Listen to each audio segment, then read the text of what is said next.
To save the company, my parents drugged my milk and pushed me into the bed of a notorious playboy, the most unpredictable young master in Jiang City. Meanwhile, my own sister gleefully inherited the entire family fortune. In the end, she even stepped over my pool of blood after I'd been tortured, casually remarking, "Sister, Julian hits you because he loves you, otherwise why would he hit you and not others?" Opening my eyes again, I smiled at my family, then turned and walked towards the crippled young master of Beijing's elite.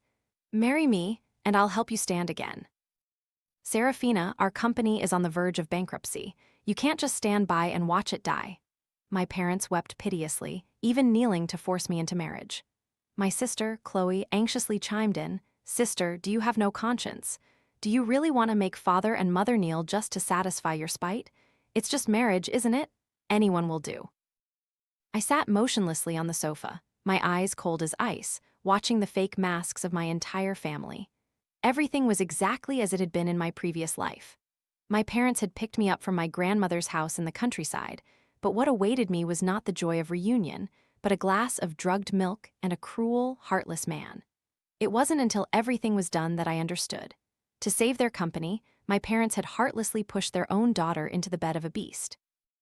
I resisted, I tried to escape, and what I received in return were even more brutal beatings. The man grabbed my hair, punching me relentlessly like rain. "My son spent 20 million yuan to buy you. You dare to run? Watch me beat you to death." After venting his rage, he threw me onto the lawn outside the villa. Chloe, walking gracefully in high heels, approached. "Chloe, help me." I reached out my blood-soaked hand towards her. Chloe recoiled from me as if I were trash, pinching her nose and wrinkling her face. "Sister, you're really insensible. If you hadn't tried everything to escape, why would Julian hit you?" She gave a smug smile. "Julian hits you because he loves you, otherwise why would he hit you and not others? If you just bear him a child, who knows, he might realize his mistakes and change." She elegantly walked away, whispering a few words to that man before leaving. As for me, he dragged me back into the house and beat me to death. When I opened my eyes again, seeing my parents crying and begging and Chloe aggressively coercing me, all that remained in my heart was a burning, killing intent. "Shut your mouth, you have no say here. Say one more word and I'll sell you to an old man." I seized the initiative, verbally tearing into Chloe. She was stunned, her eyes welling up. "Father, mother, look at sister. What is she doing to me? I didn't say I wouldn't marry him." I curled my lips into a cold smile and turned to my parents. "I can marry, but at the very least, you must give me 2 million yuan as a dowry." Even a centipede can writhe after death.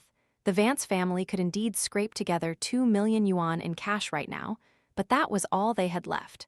My parents had originally intended to keep this money for themselves, so they were momentarily hesitant, not expecting me to demand such an exorbitant price. They didn't agree, and I wouldn't budge. Both sides were at an impasse. Chloe shot me a dagger-sharp glare, then tugged on my parents' arms. "Father, mother, you absolutely must let sister marry Julian. Only he can save our family now."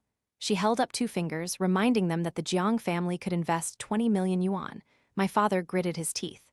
"Fine, as long as you agree to marry 2 million yuan, no problem. Give it to your father quickly." I tucked the bank card into my pocket, preparing to leave. Chloe brought a glass of milk fawningly.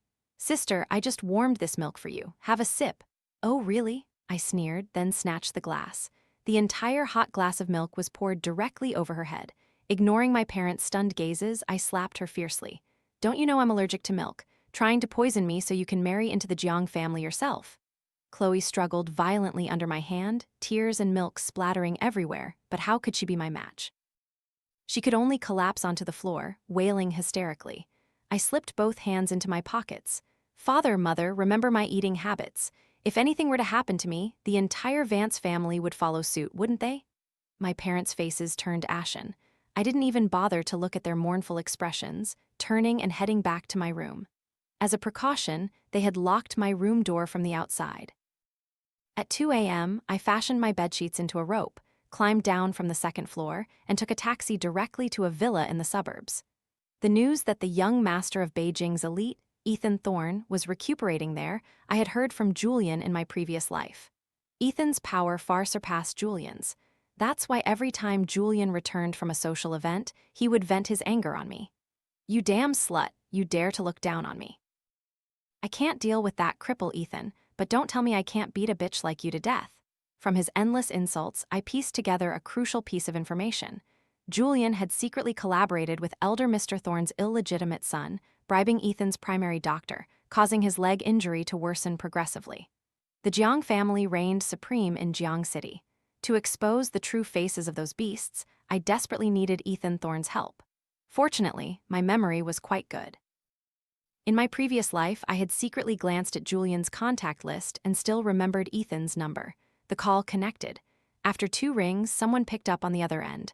A cold male voice spoke. "Hello? Hello, Mr. Thorne. Please marry me, and I will help you stand again." I went straight to the point. The person on the other end was silent for a moment, seemingly not yet fully awake. The taxi couldn't enter the highly secured villa complex. I opened the car door and walked straight past the guard post. The guard attempted to stop me. I handed him my phone. "I'm looking for your Mr. Thorne. Are you sure you want to stop me?" Ma'am, you?" The guard looked utterly bewildered, not understanding what was happening. Amidst the standoff, Ethan's voice echoed from the phone, "Let her in." The guard complied, opening the gate, and finally muttered, "I've never seen such an audacious woman." I walked to the villa Ethan Thorne had indicated. A woman opened the door. By her age and attire, she was likely a housekeeper. "Miss, the young master is waiting for you. Please follow me." To my surprise, the interior of the villa was completely contrary to my imagination. It was designed in a minimalist style, with cold, sharp lines. Because Ethan's legs made moving difficult, his bedroom was located on the first floor. So as soon as I entered the living room, I was face to face with him, seated on the sofa. A wine-red wool blanket covered his lap, there were no crutches or a wheelchair around him, and I wondered how he had moved to the living room. "Miss Vance, can you state your demands?" Ethan knew my surname directly. It seemed he had already investigated my identity. I calmly began, "Mr. Thorne, my demand is very clear. Just give me a temporary place to stay, and I can help you uproot the parasites within the Thorne family and help you stand again." A flicker of surprise crossed Ethan's eyes. To my knowledge, Miss Vance is not in the medical profession. I sat down on the sofa, smiling faintly. The Thorne family gathers the best doctors and medical teams in the world, but even their peak medical expertise couldn't cure your legs, could it, Mr. Thorne? Ethan pondered for a moment. "Agreed, I accept your terms." My heart, which had been suspended in midair, finally settled. I extended my hand. "Thank you, I will make you satisfied." Honestly, when I made this offer, I didn't expect to succeed. Most wealthy individuals can't tolerate being threatened, let alone a figure as powerful as Ethan Thorne. I came here prepared to die. That way, even if Ethan were enraged enough to make me vanish from this world, before dying, I could still seize the opportunity to expose everything Julian had done. At the very least, I had to peel off a layer of his skin. To live again was not easy, but even if it cost me my life, I had to eradicate Julian and Chloe completely. Fortunately, Ethan seemed to be a reasonable person, not resorting to extreme measures to make me disappear. "So, when do we register our marriage?" In the awkward silence, Ethan Thorne was the first to speak. "As soon as possible," I replied. "Time waits for no one. In my previous life, by this hour, I had already been pushed into Julian's bed.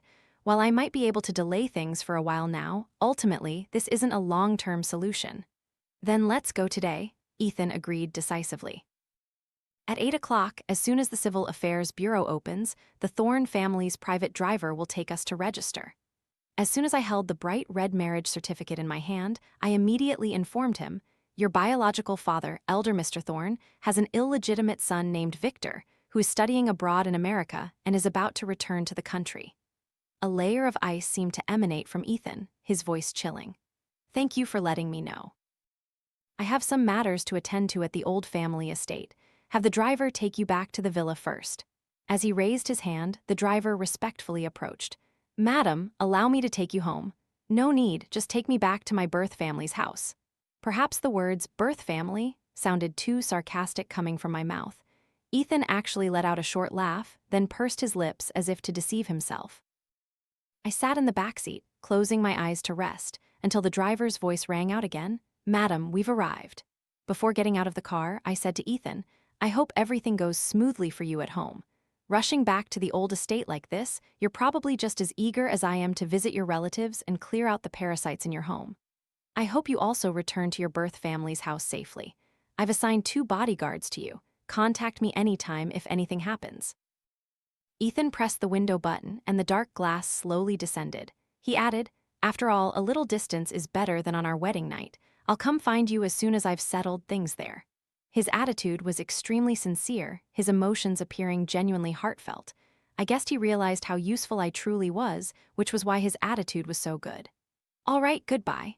I nodded, watched the car drive away, and then leisurely slipped into the house. The entire Vance household was in a chaotic mess when they discovered I had vanished. Not to mention, Julian had arrived at their doorstep demanding me, with several thugs behind him. My father wore a fawning smile, respectfully speaking to Julian, who had one foot propped on the coffee table. "My dear son-in-law, don't be angry. Serafina couldn't have run far. I've sent people to look for her, and I'm sure we'll have news soon." "Couldn't have run far?" Meaning she's already run away, isn't that it? Julian's eyes blazed with murderous intent. He kicked the coffee table, sending the earthenware tea set crashing to the floor with a resounding clang. He reached out and grabbed my father's collar. "Old man, you dare to trick me? Are you tired of living?" My father, who had always had smooth sailing since his successful startup, was unaccustomed to such intimidation. His eyes rolled back, and he promptly fainted. "Husband, father." My mother and Chloe shrieked in panic, weeping with snot and tears streaming down their faces, losing all semblance of a wealthy madam and noble young lady. Just then I pushed open the door and stepped in. "Our house is certainly lively, isn't it? Is father dead? What a pity to bring such bad luck on such a joyous day." "You damn slut Serafina, where have you been hiding?" Chloe's eyes lit up. She clung to my arm, then turned to Julian, trying to claim credit. "Julian, look, sister's back. Why don't we take her to register the marriage right away?" Julian spat out his cigarette ash, his lecherous eyes sweeping over me. "You stinking woman, just wait until we get that certificate, then we'll see how I deal with you." Chloe, wishing only for me to be tortured to death, eagerly volunteered to supervise me. I was shoved into the car and she sat right next to me, her voice intimate. "Sister, do you know what special preferences Julian has? The upper class plays rough, especially with beautiful women like you. I hear they use chains to bind you like a dog. And there are all sorts of props, needles, candles, whips, and all that. Do you think you can handle it?" Chloe's face clearly showed her schadenfreude, as if she had personally witnessed me being tortured to the brink of death. I rotated my wrists, smiling faintly. "My little sister knows a lot, doesn't she? It seems you've prepared yourself mentally. Excellent, then I wish you all the best in achieving your desires." Chloe glared at me, still so defiant even when you're about to die. "Let's see how Julian deals with you later." My father conveniently woke up, his face dark. "Chloe, are all the wedding details arranged?" "Don't worry, father, the invitations have all been sent. We absolutely won't miss Julian and sister's happy day." Chloe vied for credit. Only then did my father nod in satisfaction, turning back to scold me. "You unfilial child, let's see where you'll run off to die this time." I shot back. "Who knows, maybe I'll die on father's grave." My father trembled, about to slap me, just as we arrived at the Civil Affairs Bureau. I leaped out of the car. The unintentional slap landed squarely on Chloe's face, leaving a red mark. Ignoring their gazes that wanted to flay me alive, I raised an eyebrow. "Dying on all your family's graves wouldn't be so bad." My parents were furious, almost to the point of death. "Don't talk to her anymore. Someone, escort her inside." Julian waved his hand, and immediately several men rushed forward to take me into the Civil Affairs Bureau. Chloe's eyes were filled with tears, but the corners of her mouth wouldn't stop curling up. It seemed that in this situation, even if I grew wings, escape would be difficult. The clerk handling the procedures was the same person from that morning. She scanned my ID in astonishment, then said, "Miss, you are already married. You are not eligible to register." That brief sentence, like a bolt from the blue, sent Julian and the Vance family reeling. "Lies, you must be mistaken." Chloe was even more agitated than Julian. She rushed to the clerk, shouting, "How could this slut be married? I checked. Yesterday, her status was clearly unmarried." The clerk's expression remained unchanged. "This lady registered her marriage this morning." Julian's face looked even worse than if he'd eaten feces. He raised his hand to strike me, but was blocked by the bodyguards Thorne had sent. The bodyguards had been driving behind me all along, but neither Julian nor the Vance family had noticed. Only when I was in danger did they appear to protect me. "You stinking woman, you dare to play games with me?" Julian's bones crunched under the bodyguard's grip, and his eyes were bloodshot. "How dare I play games with young Master Jiang? From beginning to end, I only said I agreed to marry. I never said I agreed to marry *you." I smiled brightly, pulling out my marriage certificate and waving it in front of everyone. Chloe suddenly realized something. "I don't believe it. You're a country bumpkin, fresh off the farm. Where would you find a good marriage prospect? Don't think you can just grab any beggar off the street to gloss things over. Haven't you looked in a mirror to see how dirty you are?" This statement brought everyone to their senses. My mother chose her words carefully to advise me. "Serafina, you can't just pick any man to marry just because you're angry with your parents. Listen to mother, go divorce that wild man immediately. As long as you obediently admit your mistake, our good son-in-law won't despise you for being a ruined woman." Even at this point, they still didn't forget to force me to marry Julian. I shot them a cold glance. "Wild man, beggar, you slander my husband like that, and I will be very angry." Julian erupted in a furious rage, spewing vulgarities. "Who the hell dares to marry you? Damn it, I'll castrate his entire family and scatter the ashes of his ancestors." Just as I was about to speak, a voice as cold as ice rang out. "My apologies, my father has just passed away, so young Master Jiang needn't trouble himself." Following the direction of the voice, there was Ethan Thorne's backlit silhouette. Julian's arrogance immediately deflated. He stammered, "Mr. Thorne, what brings you here? These are all our family matters, how dare we bother you?" The Thorne family in Beijing had deep roots. A mere stomp of their foot could crush a multitude of smaller, self-important clans. Even though the Jiang family was the hegemon of Jiang City, they still had to tread carefully when dealing with someone from the central authorities. Otherwise, they wouldn't have tried so hard to build a connection with elder Mr. Thorne's illegitimate son. Ethan curled his lips, but there wasn't a hint of a smile in his expression. "Young Master Jiang is being too polite. You're not important enough for me to make a special trip here for you. I came specifically to take my newlywed wife back to Beijing for the mourning period. So, I'm afraid young Master Jiang's bold words won't have the opportunity to be carried out. My father has passed away, or perhaps you'd like to go down there and keep him company?" The two sentences contained too much information for everyone to process at once. Chloe, being brainless, reacted the fastest. "You're Serafina's husband. What's there to be so arrogant about, a cripple whose father just died?" Julian, agitated, slapped her directly across the face. "What nonsense are you spouting? Is Mr. Thorne someone for you to judge?" He forced out a fawning smile, large beads of sweat trickling down his forehead. Since last night, Chloe had received 3 slaps, her cheeks swollen, looking no different from a pig's head. She burst into tears, feeling wronged, but now no one paid her any attention. My parents, observing Julian's subservient attitude, realized Ethan Thorne's identity was not ordinary, and they straightened their backs.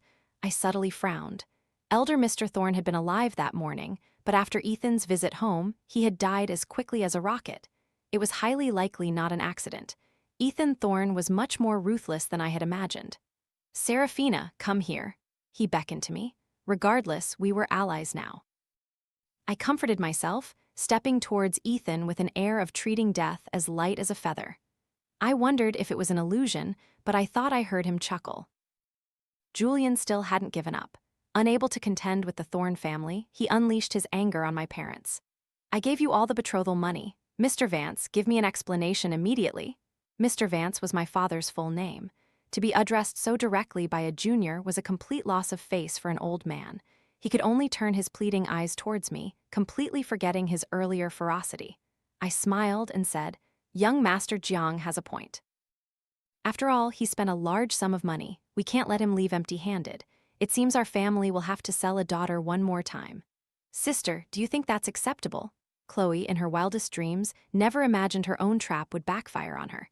She froze on the spot, and it wasn't until Julian dragged her away that she let out an ear-splitting scream. "Father, mother, save me. I don't want to marry him. That beast will beat me to death." With all the ugly truths exposed, Julian's veins bulged on the back of his hands. If Ethan Thorne and I hadn't been there, his fist, as big as a sandbag, would have long since landed on Chloe's face. My parents hesitated for a moment. I indifferently held up 2 fingers, striking the same pose Chloe had used earlier, reminding them of the deadly 20 million yuan.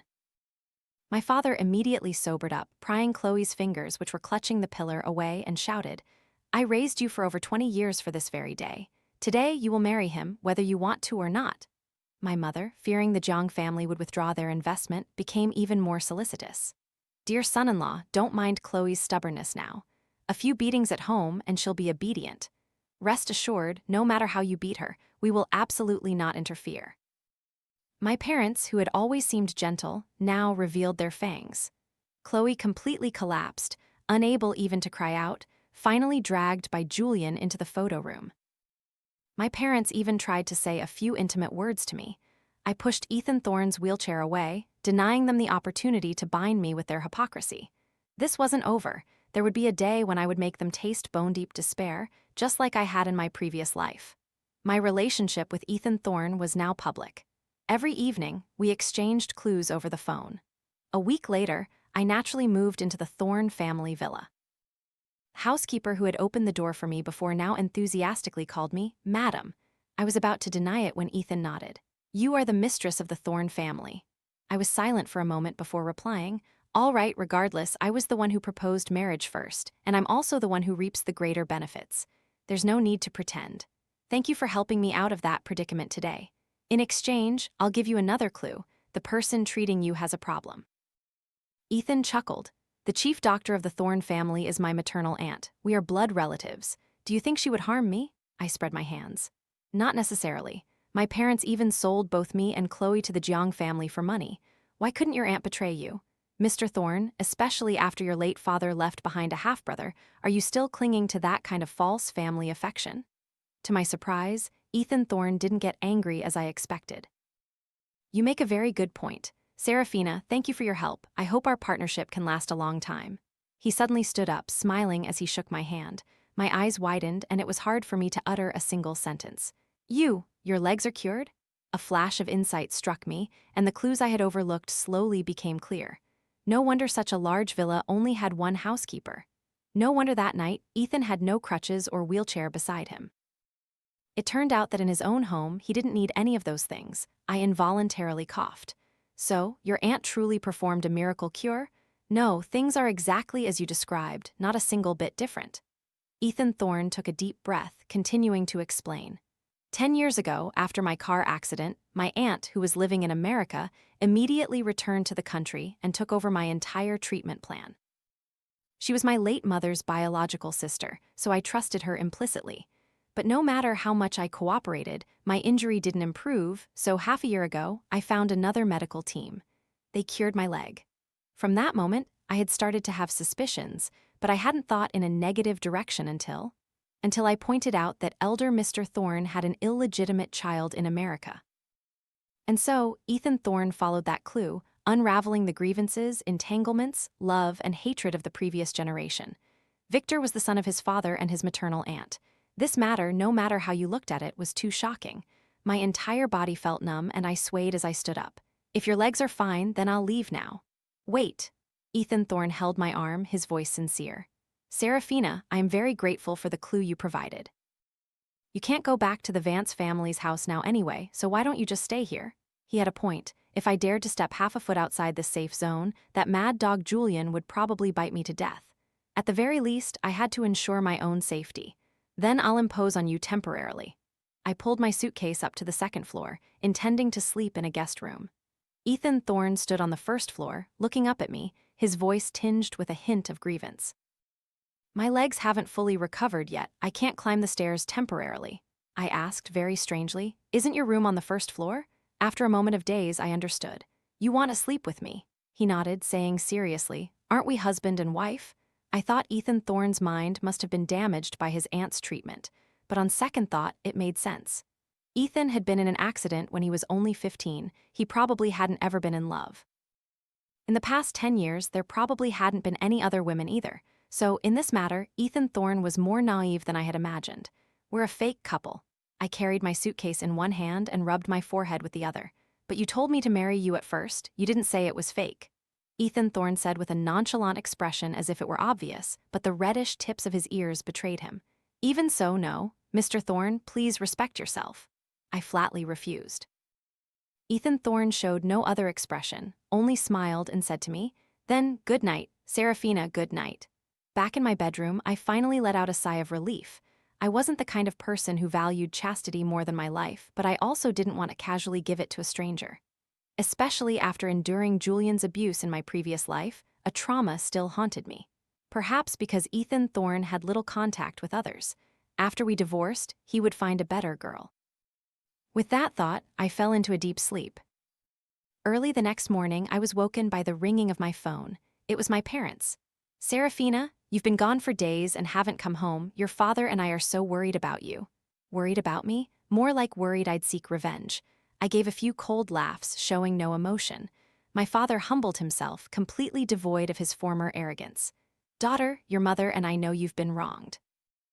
Although Thorne is crippled, the Thorne family has power and influence. You won't be at a disadvantage marrying into that family. And since you've climbed to such a high branch, don't forget your father and mother, okay?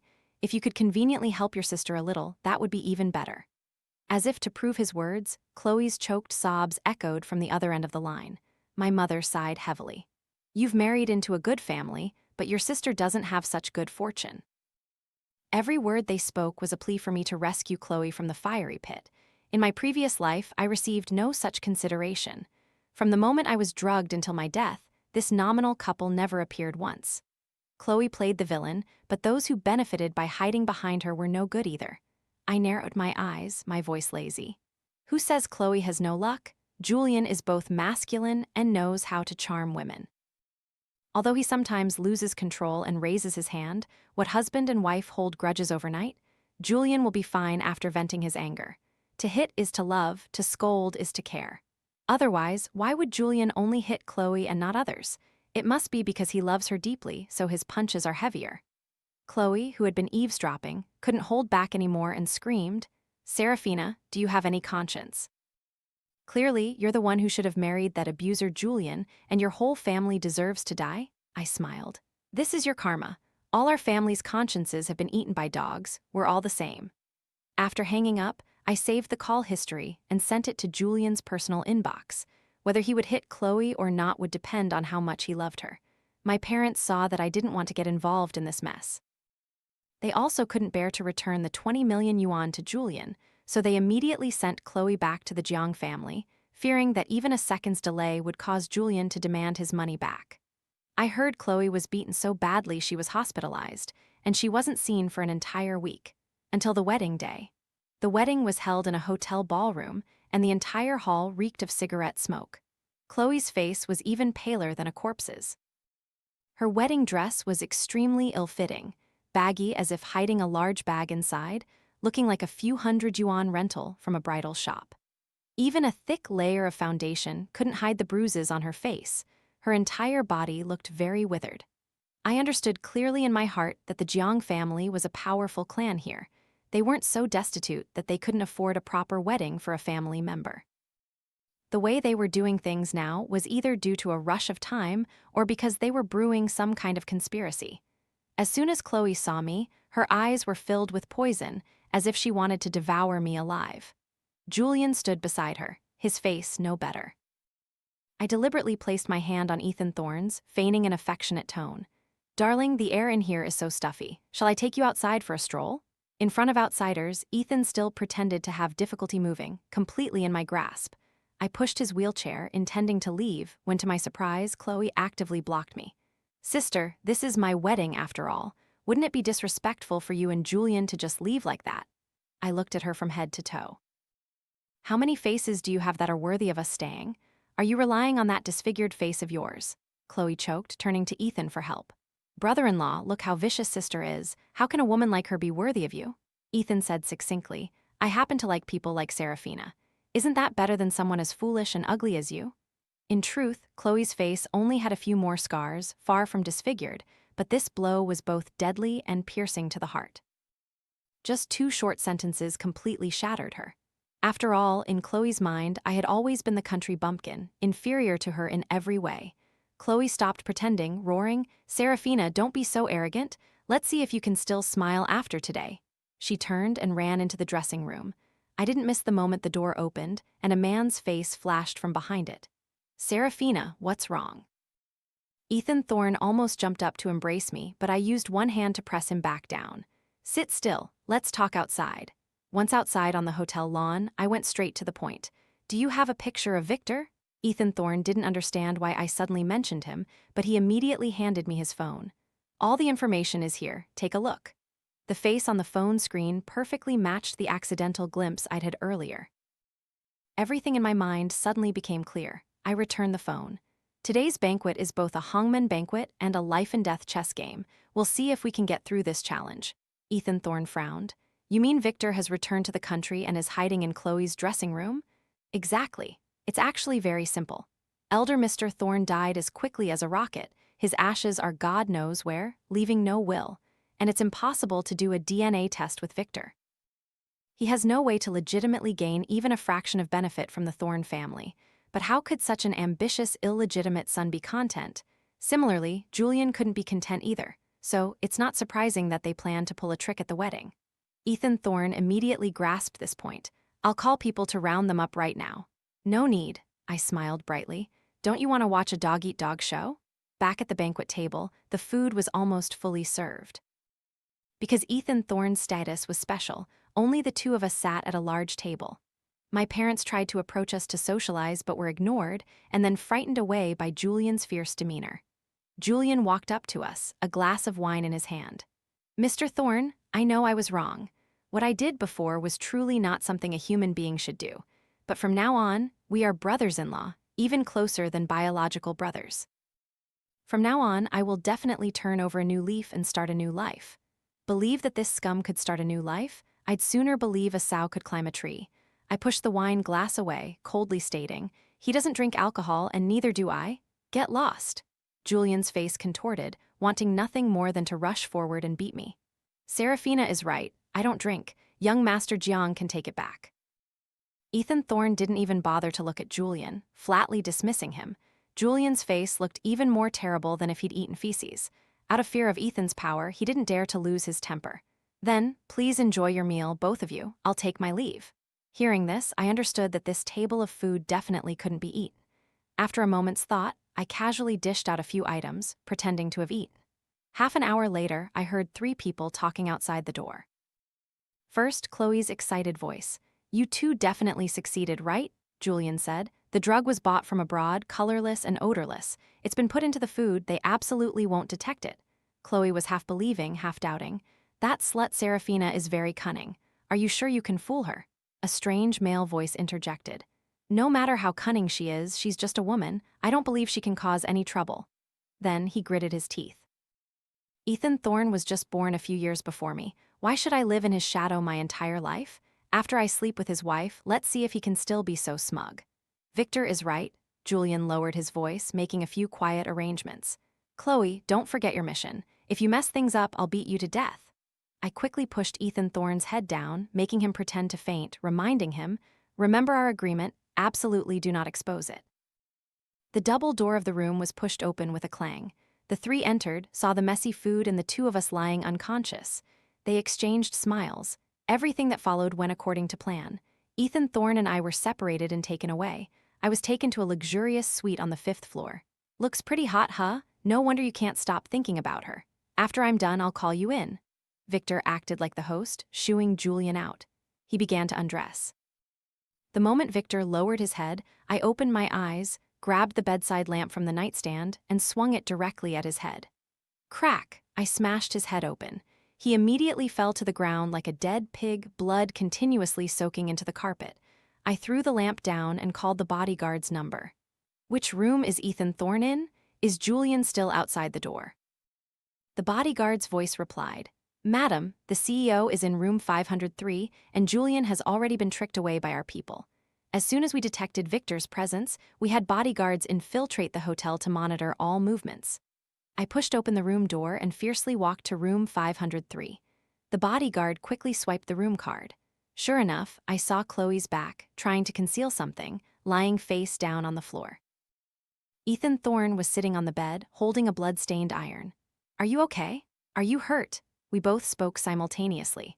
As soon as the words left my mouth, I clearly saw Ethan Thorne staring at me, his eyes full of desire. My eyelid twitched. We didn't eat any of that food. What's wrong with him?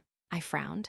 I told the bodyguard to drag Victor over, find a doctor to bandage him and keep him alive, then force-fed them both the drugged food. Chloe was strongly affected and woke up. She stared at me in horror, mumbling curses. I shoved another mouthful of food into her mouth, looking down from above. It's been so long and you still haven't improved at all. After being drugged, people pass out. Chloe is also human, so where did she get the confidence that she would be the beneficiary and not the victim? From her terrified expression, I think she must have understood what she was about to face. I smiled, threw Victor and Chloe into the adjacent room, and locked the door tightly. The bodyguards carried the two struggling figures away, leaving us in private. I turned to look at Ethan Thorne. "What did you eat?" "I drank mineral water, nothing else. I didn't know they also put drugs in the water." Ethan Thorne unconsciously clutched the bedsheets, not forgetting to apologize. "Indeed, a miscalculation." I slowly exhaled. "Stay still, don't move around."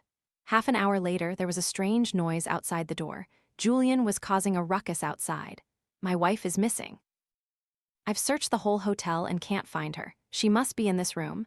Service staff, quickly break down the door for me. Let's see who dares." Ethan Thorne pulled the blanket over me, his voice laced with anger. Julian, thinking he had succeeded, yelled even more fervently. "Everyone, come see if CEO Thorne is justified in abducting my wife." The sounds of cameras clicking even echoed around. Apparently not a few reporters had been invited. Assuming the other room's business was almost done, I brushed my hair aside. "Let me open the door." Ethan Thorne reached out to stop me. "Let me. What about your legs?" "It's fine. I've been pretending for so long, it's time to reveal the truth." Ethan Thorne kissed my hand, then put on his coat and dressed neatly, pulling the door open violently. "Julian, do you want to die?" Julian's eyes widened in horror, stammering, Your legs aren't crippled." Ethan Thorne looked at him coldly, as if looking at a dead man. "Very good. If you're physically sound, then you must have raped Chloe." Julian stubbornly continued his act. "Everyone, help me record evidence of how this beastly Ethan Thorne raped my wife." He then tried to rush in. Ethan Thorne blocked the doorway firmly. "Get out." His murderous intent was unconcealed, and a commotion broke out around them. Clearly, the thugs Julian had called were frightened, but Julian remained inexplicably confident, insisting that the woman in the room was Chloe. "Ethan Thorne, the law won't spare you." As soon as he finished speaking, I burst out laughing. Julian froze like a statue. I calmly walked up to the reporters, linking my arm with Ethan Thorne's. "Oh, isn't this my brother-in-law? What did you just say?" I didn't hear clearly. "The law won't spare whom? We are legally married husband and wife." "Does playing a little game offend you so much?" Julian stood motionless, like a petrified statue. Suddenly, he forced out a few dry laughs from his throat. "Serafina, don't think I don't know your scheme. Don't even dream of fooling me with these pathetic tricks." He squeezed through the gap in the door, searching for clues and calling Chloe's name. Even the wardrobe was ransacked, but of course he found nothing. The time was almost right. I walked straight up to him and slapped him. "The Vance family considered you a son-in-law, yet you make my sister disappear like this. I'm telling you, I will absolutely not let you get away with this. Someone, call the police immediately. I refuse to believe a living person can just vanish." Before the 110 police number could even be dialed, a faint cry for help echoed from the next room. "Help, save me." I signaled with my eyes, and immediately someone burst through the door. A crowd of people, along with cameras, rushed into the room and quickly scattered out again. I walked to the front, asking, fully aware, "What's happening? Is the person calling for help my sister? Why isn't anyone helping her out?" "Miss Vance, the woman inside is indeed wearing a wedding dress, but the situation might be a bit complicated," the attendant stammered. I covered my mouth with my hand, feigning an expression of disbelief, then pushed through the crowd and entered. I came face to face with Chloe, pinned to the ground. Perhaps I had never smiled so joyfully. Perhaps she had never experienced such humiliation in her entire life. This caused Chloe's eyes to seem as if they would split open. Her hands clutched the carpet tightly. "Serafina, I remember everything now. I was supposed to marry Julian. You harmed me. I'm going to kill you." I lifted my foot, kicked Victor, who was thrashing on top of her, and then snatched a bedsheet to drape over her, intimately leaning in and whispering into her ear. "Too bad this life of yours is pretty much over. Remember well, in your next life, don't try drugging people anymore, okay?" Chloe, barely clinging to life from the abuse, was taken to the hospital for treatment. All sorts of internal, external, and catastrophic gynecological injuries appeared one after another on her medical records. Victor, upon waking, screamed for elder Mr. Thorne and his mother to save him, completely oblivious that his father had died suddenly long ago, and his biological mother had been sent to a psychiatric hospital by Ethan Thorne. I am Ethan Thorne's biological brother. The Thorne family's assets have a share for me too. Unfortunately, there was no direct evidence to prove he was elder Mr. Thorne's biological son. You dare to demand a DNA test? Are we going to fish his ashes out of the sea for testing? The conspiracy that Victor and his mother had meticulously planned for over 20 years completely failed. He was sentenced to prison for intentional assault and rape. Under Ethan Thorne's arrangements, he proudly received an 8-year prison meal. Julian not only lost everything by betting on Victor, but also lost all face across the entire city. Everyone knew he had offered his own wife to another man. The company's stock plummeted uncontrollably. His assets rapidly evaporated. Julian vented all his hatred on Chloe and the Vance family. He not only beat Chloe within an inch of her life, but also withdrew the 20 million yuan investment. My parents came to me, weeping bitterly. Serafina, now your father and I can only rely on you. You've married into the royal family. 20 million yuan is just pocket money for you. Please save your father and mother. I looked at their faces, with greedy eyes flashing, and curled my lips slightly. I do have 20 million, but I won't give either of you a single cent. Our family ties were exhausted in the previous life. In this life, don't even dream of getting entangled with me again. As soon as I finished speaking, the bodyguards escorted my parents out of the villa. In their desperate situation, they would never be able to contact me again in this life. As for Chloe, I heard that after being taken back to the Jiang family's house, her life was terrible. Julian's personality became increasingly warped. He used all sorts of cruel methods on her, and before long, he had tormented her into a disabled person. Much later, I heard Chloe had passed away. Julian had just brought her body to the crematorium when he saw Ethan Thorne and me waiting for him in a car. Julian's hair stood on end, his soul flying away in panic. Serafina, Ethan Thorne, what do you two want? I wore a red dress, tilting my head and smiling. I heard my sister passed away. Brother-in-law, won't you let me see her face one last time? Ethan Thorne tucked a strand of hair behind my ear, then slowly looked up. Wife, what's there to see in a dead person? Better to see how the living die. A strong wind tore through the screams and sirens wailed. Police cars surrounded Julian. An officer held out a warrant. We received a report from an enthusiastic citizen that someone brutally murdered his wife and intended to destroy evidence. Mr. Jiang, please come with us. Julian's face turned ashen and urine soaked his pants. It wasn't me. I didn't kill her. Chloe herself ran into my fists. Of course, no one listened to his excuses. Murder or domestic violence, neither crime deserved forgiveness. With ample witnesses and physical evidence, Julian was sentenced to death by law for intentional murder. On the day of his execution, I had a rare, peaceful sleep. In my dream, there were no bloody fists or knives, but flowers, grass, and Ethan Thorne. Later, my parents went bankrupt and no longer bothered me. I knew it was all due to Ethan Thorne's hidden intervention. As for whether they ended up begging or old and homeless, it no longer concerned me. For such parents, I had no obligations whatsoever. That day in the garden, I held a divorce agreement. Ethan Thorne, let's divorce. Everything has been resolved. Even though Ethan Thorne had treated me well during that time, I knew we were only in a cooperative relationship, so ending it was the right thing to do. But I didn't expect him to be unhappy. Why divorce? Did you marry me only for this purpose? I nodded. He frowned and said, but I don't want a divorce. Why? I asked him. In truth, after living together for a while, I knew he had feelings for me, especially after everything we had been through. Because I like you.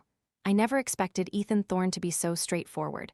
Of course, it could also be because he truly hadn't been in contact with any other women. I took a deep breath, momentarily at a loss for words. Don't you like me? He asked again. Actually, I do. After going through all this, I finally understood what true feelings were. At first, I thought he was just relying on me, but now I knew he truly liked me. If you don't like me, could you give me a chance to understand? Please don't rush to divorce. His attitude looked incredibly pitiful, like a large, abandoned dog.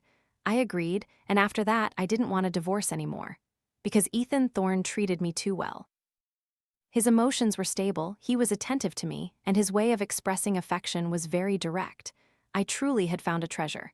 3 years after our wedding day, Ethan Thorne asked me again, do you still want a divorce? I shook my head and hugged him. Who would want to divorce you? I narrowly escaped death and came back to find you. A happy life is about to begin. I also hadn't told Ethan Thorne yet that he was about to become a father.